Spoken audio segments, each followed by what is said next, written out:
नमस्कार, स्वागत है आप सभी का कार्यक्रम समागम में। हर बार की तरह इस बार भी हम आपको प्रदेश की जानी मानी हस्ती से रूबरू कराएंगे।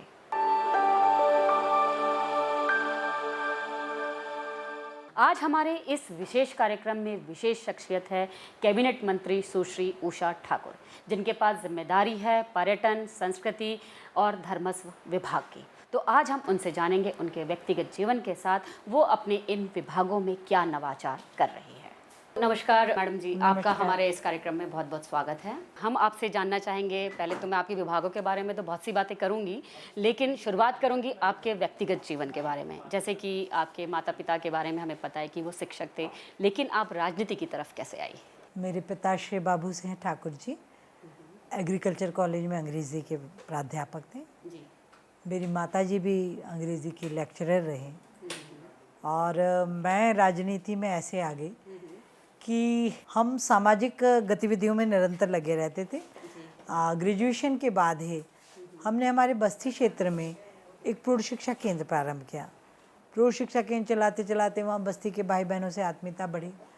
वहाँ मैंने जो बच्चे मेहनत मजदूरी के लिए जाते थे, कोई भट्टे में ईंट बनाने, ठेले में कब्बसी धोने, ऐसे बच्चों को जब देखा कि इनके लिए शिक्षा की बहुत दिक्कत है, तो उस क्षेत्र में हमने समग्र क्रांति गुरुकुल नाम से एक विद्यालय बनाया। उसमें लगभग 500 बच्चे आज भी पढ़ते हैं और मेरे सारे विद्यार्थी अपनी पढ़ाई का खर्च खुद ही निकालते हैं। और आज उस विद्यालय से 13 बच्चे डॉक्टर बन चुके हैं, 17 बच्चे इंजीनियरिंग कर चुके हैं और वो सब बच्चे समाज जीवन की मुख्य धारा में ससम्मान अपना जीवन यापन कर रहे हैं। ये सब करते करते 94 में चुनाव आए नगर निगम के इंदौर के, तो सबने, चूँकि हम संगठन के साथ भी जुड़े हुए हैं, लगातार राष्ट्र सेविका समिति के माध्यम से बहनों को संगठन से जोड़ना, राष्ट्र की जिम्मेदारियों को बहनें घर में रहते कैसे निभाएं, उनमें ये जागृति पैदा करना, उनको शारीरिक दृष्टि से, बौद्धिक दृष्टि से जागरूक करते हुए धर्म संस्कृति राष्ट्र की रक्षा के लिए तैयार करना, ये हमारा उद्देश्य है। तो ये सब करते करते वहाँ आत्मीयता इतनी बढ़ी कि लोग एकदम पीछे पड़े कि आपको तो यहाँ से, क्योंकि वो बहुत ही ख़राब वार्ड था, घुटने तक दलदल, कहीं लाइट नहीं थी, स्ट्रीट लाइट नहीं, सड़कें नहीं। तो वहाँ से मुझे पार्षद बनने का मौका मिला 94 में और मैं पार्षद बनी, वहाँ मैंने अपनी सेवाएं दी। तो अब मैं जानना चाहूँगी, आपके एक कृपाण रखने की बात हमेशा कही जाती है कि आप उसे हमेशा रखती, इसके पीछे का क्या कारण है? जी, कृपाण मैंने एमफिल इतिहास में किया और इतिहास पढ़ते पढ़ते मेरे मन में ये जिज्ञासा हुई, तो मैंने अपने पिताश्री को निवेदन किया कि इन क्रांतिकारियों के घर का कोई न कोई व्यक्ति तो भी होगा। मेरा शोधकार राष्ट्रीय आंदोलन में क्रांतिकारियों की भूमिका पर है। तो पिताजी ने कहा कि ठीक है, और उन्होंने सहर्ष अनुमति दी और मैं कई क्रांतिकारियों के घर पहुंची। सुभाष चंद्र बोस के घर कटक में और भगत सिंह जी के यहाँ, चंद्रशेखर आज़ाद जी के यहाँ, जहाँ जहाँ तक मेरा सामर्थ्य हुआ मैंने जाके क्रांतिकारियों के दर्शन किए। तो वहाँ से तो भगत सिंह जी के परिवार से मुझे कटार प्राप्त। तो वहीं हमारे मध्य प्रदेश की एक जगह है जिसे चंद्रशेखर आज़ाद नगर कहा जाता है, झाबुआ डिस्ट्रिक्ट में है, उसके जी भाभरा वो जगह है, और उस भाभरा का नाम ही अभी चंद्रशेखर आज़ाद नगर कर दिया गया। हम सब सौभाग्यशाली हैं कि वहाँ चंद्रशेखर आज़ाद जी का जन्म पूरा बचपना गुजरा। बिल्कुल। तो मैम, अब मैं जानना चाहूँगी आपके धर्म से जुड़ा सवाल कि जैसे आप धार्मिक प्रवृत्ति की है, आप सुंदरकांड भी करती है, तो ऐसा कोई आप दोहा कुछ सुना सकते हैं हमारे दर्शकों के लिए? कि धार्मिक प्रवृत्ति तो धर्म तो वही है, हमारे वेदों ने बताया कि जो भी हमारे कर्तव्य है वो हमारे धर्म है। और रही आध्यात्मिक साधना की बात, तो निश्चित रूप से मेरी माता श्री रोज सुंदरकांड किए बगैर अन्न ग्रहण ही नहीं करते थे। तो अभी बहुत ही वृद्धावस्था आने पर, अभी 95 वर्ष की उम्र में वो संसार से विदा हुए हैं पिछले वर्ष। तो मैंने उनसे कहा कि माँ, आप इतना लंबा, मैं सुंदरकांड पढ़ लूँ। बोले तुम नहीं पढ़ पाओगे, तुम लोगों का क्या भरोसा। बोले समय ही नहीं, आज नागा हो गया, कल हो गया। मैंने कहा नहीं, मैंने आपसे वादा किया है तो मैं निश्चित। तो मैं कोशिश करती हूँ, मैं जब जैसे इंदौर से महू के लिए निकलती हूँ तो महू जाते जाते मेरा सुंदरकांड हो जाता है। और वहीं शिव तांडव स्तोत्र के बारे में आप बताइए कि वो आप अपने क्षेत्र में खासकर लोगों को बहुत सुनाती है। तो जी, क्या होता है, सारी प्रार्थनाएं मेरे माँ पिता दोनों ही हमारे यहाँ सुबह से, जैसे आपने भी देखा होगा घर में जब स्नान करते आते तो स्तुति बोलते बोलते, तो पिताजी रोज ही शिव तांडव का पाठ करते थे, तो उनसे निरंतर सुनते सुनते वो कंठस्थ हुआ। तो मैम एक तो कोई दोहा बनता है जो आप हमारे दर्शकों को सुनाना चाहें। दृशद विचित्र तलपयोर भुजंग मौक्तिकस्त्र जो गरिष्ठ रत्न लोष्ठयो सुहृद विपक्ष पक्षयो तृणार बिंदु चक्षुषो प्रजामहि महेंद्रयो समप्रवर्तिकः कदा सदा शिवम भजाम्य हम। मैं आपको भजता हूँ प्रभु जी, और मुझे सबके प्रति समान व्यवहार करने की सामर्थ्य देना, ऐसी प्रार्थना मैं आपसे करता हूँ। तो मैम यही कारण है कि आज आपके पास अगर देखा जाए तो संस्कृति विभाग भी है और तीर्थ दर्शन जैसी जो योजना है आप चला रही है, तो उसके बारे में आप थोड़ा बताएं कि क्या नवाचार उसमें करें, क्योंकि अभी अभी उसका पुनः प्रारंभ किया गया क्योंकि 2 साल के कोरोना के काल के बाद, तो उसमें आपका क्या योजना है आगे की? जो हमारा धर्मस्व विभाग है जी, वो तीर्थ दर्शन यात्राओं का आयोजन करता है। माननीय मुख्यमंत्री जी हमारे जननायक हैं और मध्य प्रदेश की जनता ने उन्हें श्रवण कुमार की पावन संज्ञा दी हुई है, तो वो उसकी कसौटी पर निरंतर खरे उतरते हैं। तो अभी माननीय मुख्यमंत्री जी ने निर्देशित किया कि कोरोना काल के कारण हमारी यात्राएं नहीं हो पाई तीर्थ दर्शन की, तो अब हम उसकी भरपाई करेंगे और इस अगले 1 वर्ष में लगभग 150 तीर्थ यात्राओं का एक पूरा समय सारणी हमने बना ली है और हम प्रदेश के सभी भाई बहनों को तीर्थ यात्रा अवश्य कराएंगे।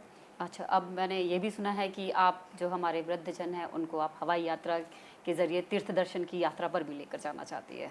जी, हम चाहते हैं कि विश्व में जो किसी ने नहीं किया, पूरे देश में किसी ने नहीं किया, वो मध्य प्रदेश करेगा, क्योंकि वो भारत का हृदय प्रदेश है। और हम 1 जनवरी को वायुयान के माध्यम से भी हमारे वरिष्ठ जनों को तीर्थ यात्रा के लिए लेकर जाएंगे। तो मैम नव वर्ष पर आपकी ये सौगात हमारे जो वरिष्ठ जन हैं बिल्कुल इसे याद रखेंगे और आपको भी याद रखेंगे। तो मैम यहाँ एक हम छोटा सा ब्रेक लेते हैं और ब्रेक के बाद हम आपके पर्यटन विभाग के बारे में जानते हैं।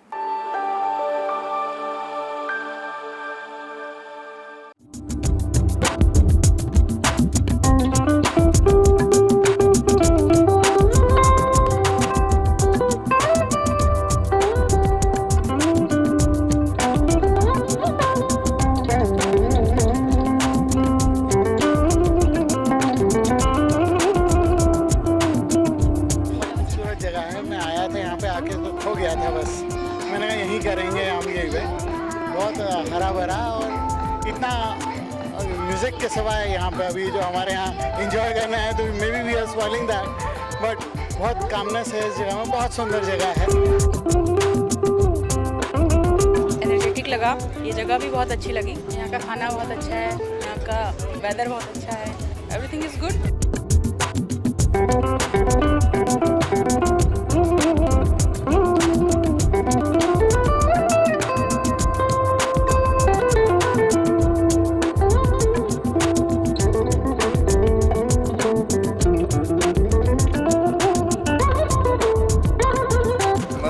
ब्यूटीफुल प्लेस, और ये मेरी सेकंड विजिट है यहाँ पे, लेकिन फर्स्ट विजिट और सेकंड विजिट में मैंने ये देखा है, सेकंड विजिट में तो यहाँ पे स्वर्ग बना दिया है।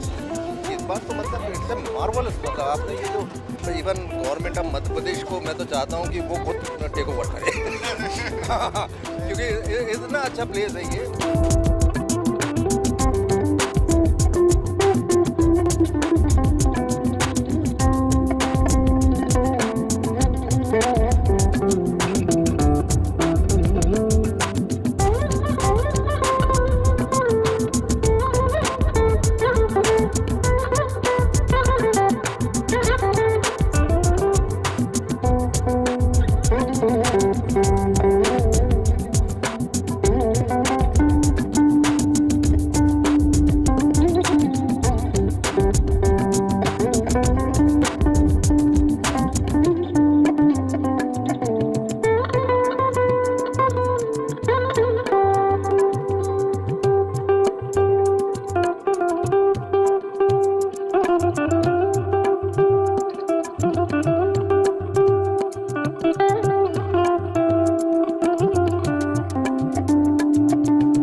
far from city.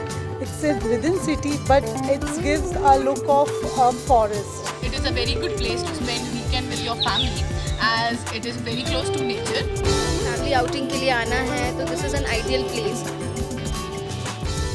If you want to enjoy here, have a calm, quiet time to yourself, this is the best place to be. Absolute, fantastic, very good hospitality. This place is very good. I enjoyed very much and ambience बहुत अच्छा है, environment बहुत अच्छा है. ठंड थी तो the bonfire और food, fab food, awesome food and जगह बहुत अच्छी है. मतलब जा जाके एक adventurous हो जाता है कि आप अंधेरे में adventure कर रहे हैं. That's very good.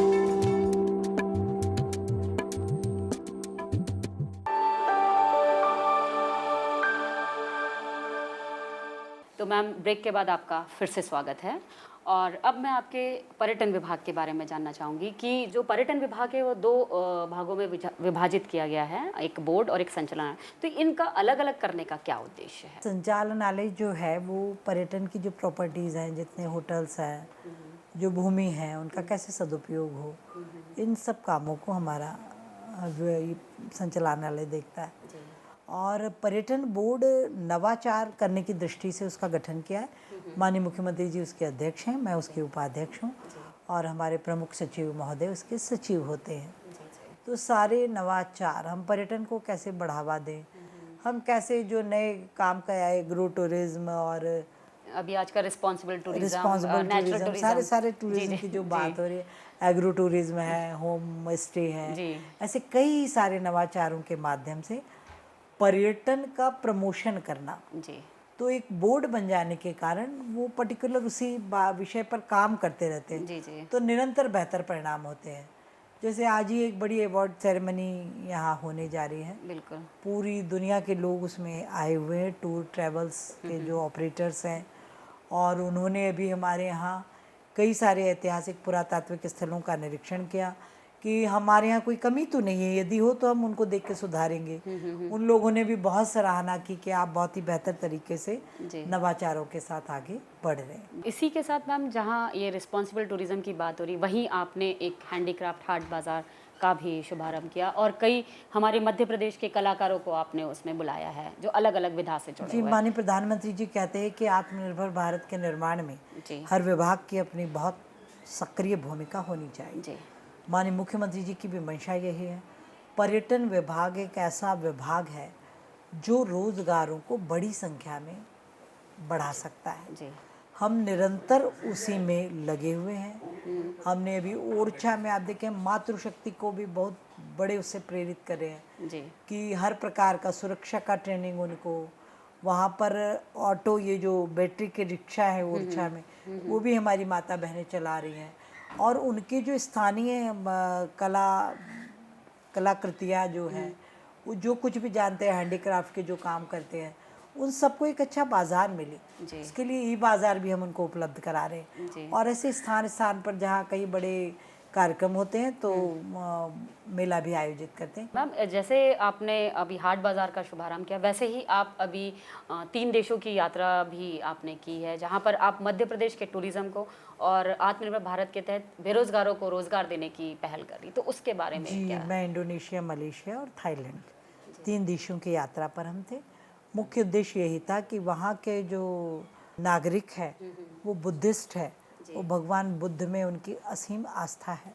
तो हम उनको आमंत्रित करने गए थे कि देखिए भारत का दिल मध्य प्रदेश, क्योंकि भगवान बुद्ध का सांची यहाँ पर है, भीमबेटका है, सारूमारू है, अंधेरी है, सोनार है, देवकुठार है, मुरेल खुर्द है.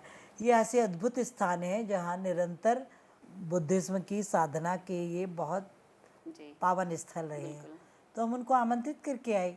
वो भगवान बुद्ध तो की जन्मभूमि भारत ही है, इसलिए इस हृदय प्रदेश में आपका आना बहुत अनिवार्य है. दूसरा, हम 9 जनवरी को प्रवासी भारतीय दिवस का एक बड़ा आयोजन होता है हमारे यहाँ. उसमें पूरी दुनिया के लोगों को हम आमंत्रित करते हैं. तो उसका आमंत्रण देने भी हम गए थे. तो इसमें बेरोजगारों को रोजगार देने की क्या पहल है? बेरोजगारों को रोजगार पर्यटक जैसे बढ़ेंगे. जब पर्यटन आता है तो रोजगार खुद ब खुद चल कर आता है। जी पर्यटक आएगा तो उसको भोजन लगेगा, पर्यटक आएगा तो उसको जाने आने के साधन लगे, पर्यटक आएगा तो उसको ठहरने के लिए जगह मिलेगी, पर्यटक आएगा तो कुछ न कुछ स्मृति चिन्ह लेकर अपने घर जाना चाहता है कि मैं किस स्थान पर गया था। तो इस प्रकार से विभिन्न आयाम, हॉस्पिटलिटी हो गई, होटल मैनेजमेंट से लेकर ढेर सारे क्षेत्र में रोजगार बहुत बढ़ता है। इसीलिए ये बोर्ड निरंतर प्रयास कर रहा है कि पर्यटकों की संख्या मध्य प्रदेश में बढ़े। जैसे हमने देखा है कि बिहार में गया की हम बात करें तो वहाँ, और सारनाथ की बात करें तो वहाँ पर विदेशों से लोग आए हैं और उन्होंने अपने टेम्पल्स वहाँ पे बनाए हैं, और बुद्ध के खास तौर पे, और इतने सुंदर टेम्पल बनाए कि वहाँ जाते ही ऐसा लगता है जैसे हम किसी एक नई जगह पर आ गए हैं। तो ऐसा ही क्या मध्य प्रदेश में भी आपकी कभी कोई ऐसी योजना रहेगी कि बाहर से विदेशी आए और जी, ऐसे यदि टेम्पल्स कोई बनाएं? आके मांग करेगा तो जरूर इस पे विचार किया जाएगा। अभी हमारा जो सांची विश्वविद्यालय है जी उसकी 5 एकड़ जमीन हमने श्रीलंका के लोगों को दी है, वो वहाँ पे अपना केंद्र स्थापित कर रहे हैं। जैसे सांची विश्वविद्यालय की हम बात करें, रायसेन में हमारे पास इतना अच्छा एक विश्वविद्यालय है जो शायद देश में कहीं भी नहीं है। तो उसके लिए जैसे हम चाह रहे हैं कि वो अभी उसमें चल रहा है, एक किराए के मकान में चल रहा है या बिल्डिंग लिया हुआ है, तो उसके खुद के वो उसमें कब जाएगा बिल्डिंग में? देखिए, सांची विश्वविद्यालय एक अंतर्राष्ट्रीय स्तर की बहुत बेहतर संस्था है। निश्चित रूप से बीच में कुछ काम की गति उसकी धीमी हो गई थी, पर अब तो युद्ध स्तर पर वो चल पड़ा है।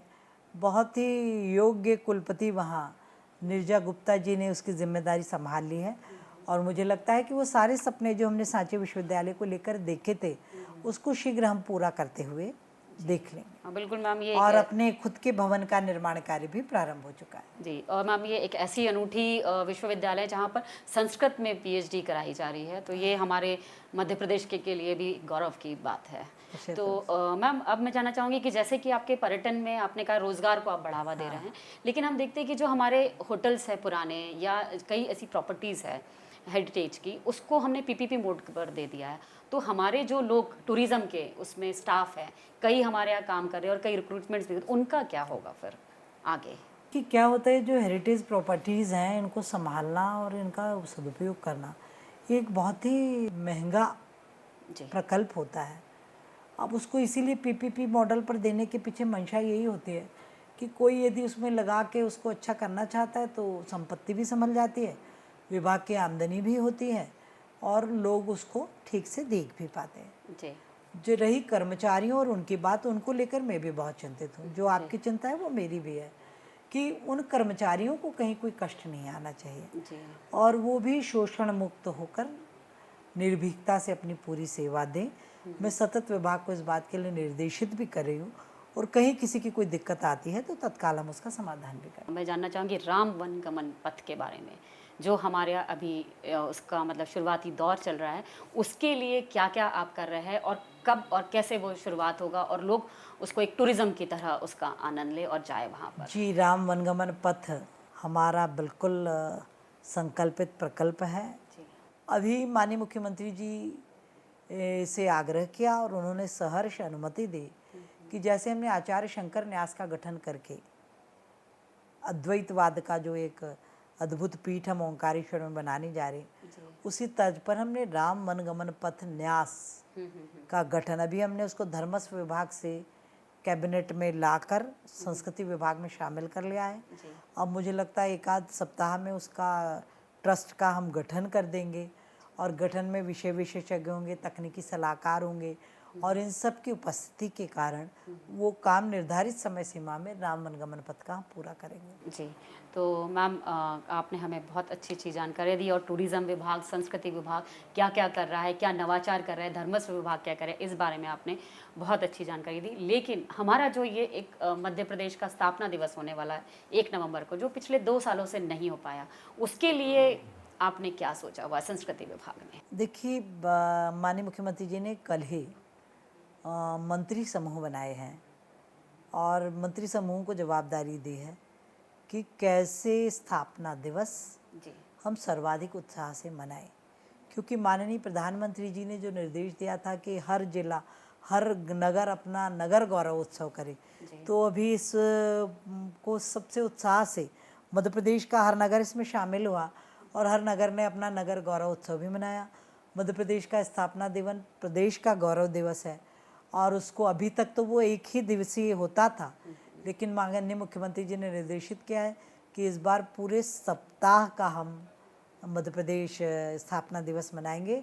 26 अक्टूबर से इसकी शुरुआत हो जाएगी और 1 नवंबर पर विराट कार्यक्रम के साथ प्रदेश में इसका समापन होगा। मैम, संस्कृति विभाग की अगर हम बात करें तो इसमें कई ट्राइबल वाले लोग भी आ जाते हैं, कई हमारे मध्य प्रदेश के कई जनजातियां उसमें शामिल होती है और अलग अलग संस्कृति को वो लोग अपना शोकेस करते हैं। उनके लिए कई आपने जैसे हाट बाज़ार भी लगाते हैं, कई वो अपने जो सामान है उसको बेचने जाएं, तो इनका वर्ल्ड में इनको कैसे लोगों तक हमारी मध्य प्रदेश की संस्कृति पहुँचे, उसके लिए आपने क्या सोचा और ये कलाकार वहाँ तक पहुँचे? अभी निरंतर जो पर्यटन विभाग है वो इसी की तैयारी में जुटा हुआ है जी। क्योंकि हमारे मध्य प्रदेश में 42 जनजातियाँ हैं जी। तो सबकी अपनी अलग अलग तौर तरीके हैं, उनके अपने खान पान है, उनकी अपनी वेशभूषा है, उनके अपने लोक नृत्य और लोक नाट्य हैं।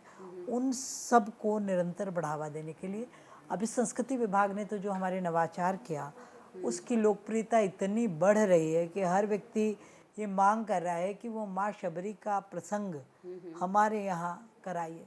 एक नाट्य हमने तैयार किया है माता शबरी पर, फिर निषाद राज पर, केवट पर, ऐसे तो, और उनमें जो पात्र हमने चुने वो पात्र भी सब जनजाति के ही बच्चे हैं जी।